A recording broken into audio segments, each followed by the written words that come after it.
Hello, how are you doing? How is it going? Apa caps? Gimana kabarnya? Eh, Semoga sehat selalu. Wait a second. Oke.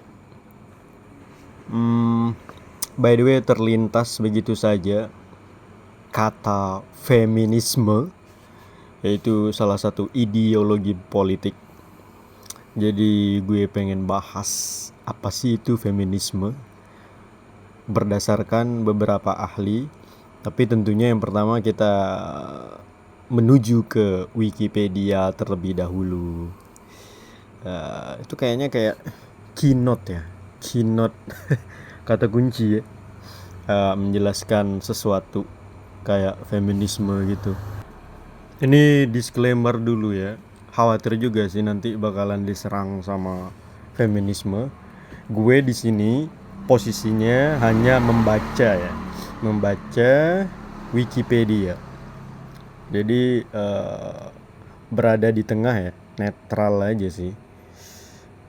Jujur ya udah, pokoknya intinya gue netral, gue cuman baca aja, menyampaikan apa yang ada di Wikipedia.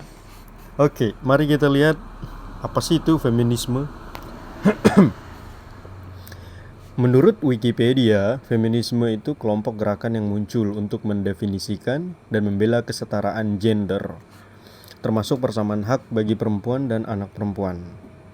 Feminisme berasal dari kata feminim dalam bahasa Prancis. Adalah sebuah kata sifat yang berarti kewanitaan atau untuk menunjukkan sifat perempuan. Feminisme merupakan aliran pergerakan wanita yang memperjuangkan hak-hak perempuan. By the way, ini ada simbolnya ya. Simbol apa namanya? Itulah ya, feminisme. Gerakan dan ideologi yang bertujuan untuk mencapai tingkat gender yang bernaung pada hak asasi manusia. Feminis di aksi Pawai Perempuan Internasional di Paraná, Argentina, Maret 2019.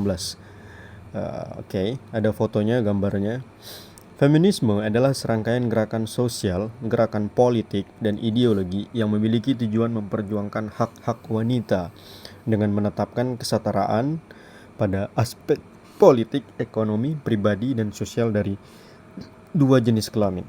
Ini kaum perempuan pasti setuju ya. Oke, feminisme menggabungkan posisi bahwa masyarakat memprioritaskan sudut pandang laki-laki dan bahwa perempuan diperlakukan secara tidak adil di dalam masyarakat tersebut. Upaya untuk mengubahnya termasuk dalam memerangi stereotip gender serta berusaha membangun peluang pendidikan dan profesional yang setara dengan laki-laki. Gerakan feminis telah dan terus mengkampanyekan hak-hak perempuan termasuk hak untuk memilih, memegang jabatan politik, bekerja, mendapatkan upah yang adil, upah yang setara, dan menghilangkan kesenjangan upah gender untuk memiliki properti, mendapatkan pendidikan, masuk kontrak, memiliki hak yang sama dalam pernikahan, dan untuk memiliki cuti kehamilan.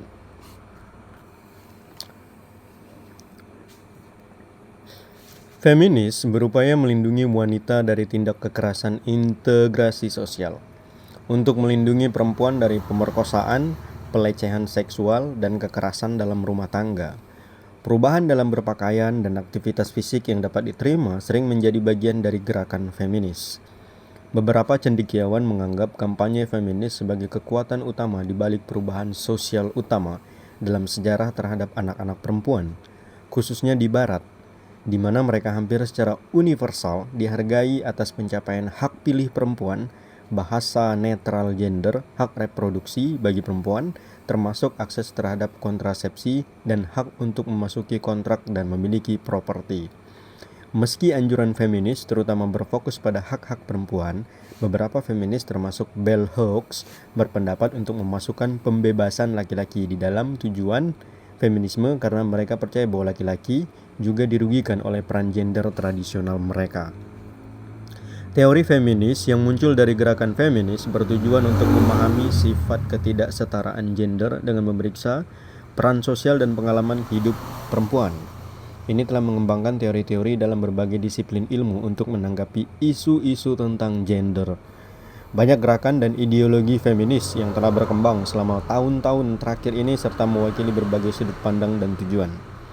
Beberapa bentuk feminisme telah dikritik karena hanya memperhitungkan perspektif kulit putih, kelas menengah, dan berpendidikan tinggi.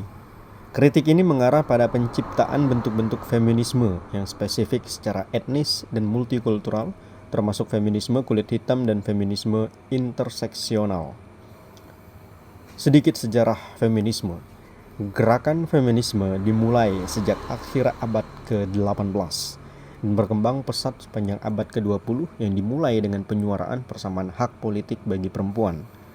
Tulisan Mary Wollstonecraft yang berjudul A Vindication of the Rights of Women dianggap sebagai salah satu karya tulis feminis awal yang berisi kritik terhadap revolusi Prancis yang hanya berlaku untuk laki-laki, namun tidak untuk perempuan. Satu abad setelahnya di Indonesia, Raden Ajeng Kartini ikut membuahkan pemikirannya mengenai kritik keadaan perempuan Jawa yang tidak diberikan kesempatan mengecap pendidikan yang setara dengan laki-laki. Selain dari kritik terhadap kolonialisme Belanda, di akhir abad ke-20, by the way udah 6 menit lebih. Mungkin sambung di lain waktu ya. I'm sleepy by the way.